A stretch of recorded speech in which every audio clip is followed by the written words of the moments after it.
Membangun kepercayaan diri melalui public speaking di era digital.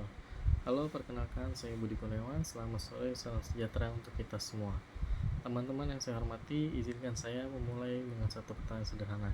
Pernahkah kalian merasa gugup, tangan berkeringat, atau jantung berdetak lebih cepat ketika harus berbicara di depan umum, baik di kelas, saat presentasi, atau bahkan di depan kamera saat webinar? Kalau jawabannya ya, tenang, kalian tidak sendirian. Rasa gugup itu manusiawi, namun yang membedakan seseorang pembicara hebat dengan yang lain bukanlah apakah dia gugup atau tidak, melainkan bagaimana ia mengelola rasa gugup itu menjadi kekuatan.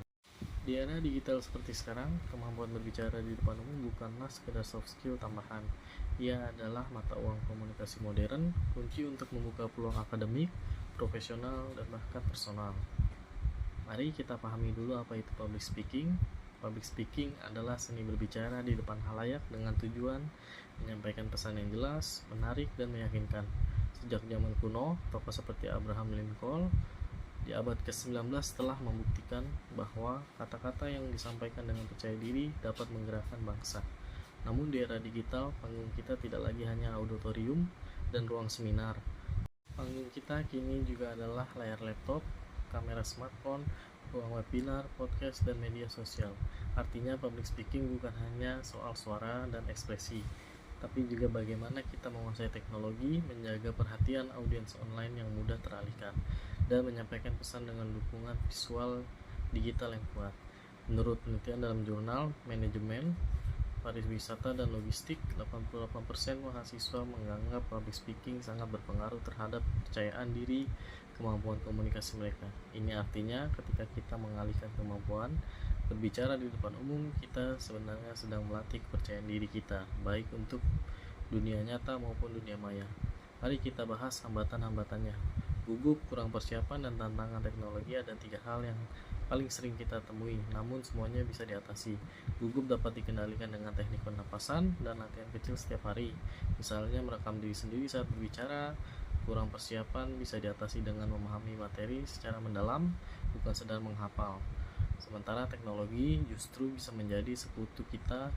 Gunakan visual yang menarik, siapkan koneksi yang stabil, dan memanfaatkan platform digital untuk memperkuat pesan. Pahami audiensmu. Seseorang komunikator yang hebat bukan hanya sekedar berbicara, tapi juga mendengarkan dan menyesuaikan diri. Ketika kita tahu siapa audiens kita, seperti usia, latar belakang, atau minat, maka kita bisa menyusun pesan yang audience centered. Untuk mahasiswa tingkat akhir, misalnya, public speaking bisa diarahkan untuk presentasi tugas akhir, wawancara kerja, atau memimpin diskusi organisasi. Mulailah merancang pesan dan kerangka pidato yang relevan dengan dunia digital. Kalian bisa membuat video presentasi, webinar interaktif, atau bahkan live streaming yang mengajak audiens bertindak, misalnya mendorong teman-teman untuk berbagi ide, kolaborasi, atau kampanye sosial.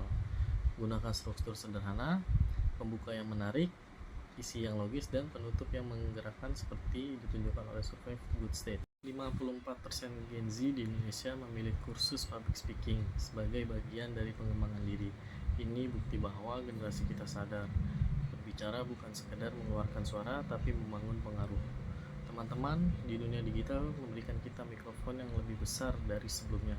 Namun mikrofon itu tidak ada gunanya tanpa keberanian untuk berbicara dan keyakinan pada pesan yang kita bawa. Mulailah dari hal kecil, berbicara di depan teman, memimpin rapat kecil, atau membuat video 1 menit tentang ide kalian. Karena kepercayaan diri tidak muncul dari diam, melainkan dari tindakan berulang. Jadi teruslah berlatih, berbicara, dan memperbaiki diri, karena setiap kata yang keluar dengan percaya diri, baik di panggung nyata maupun digital, adalah langkah kecil menuju versi terbaik diri kita. Terima kasih.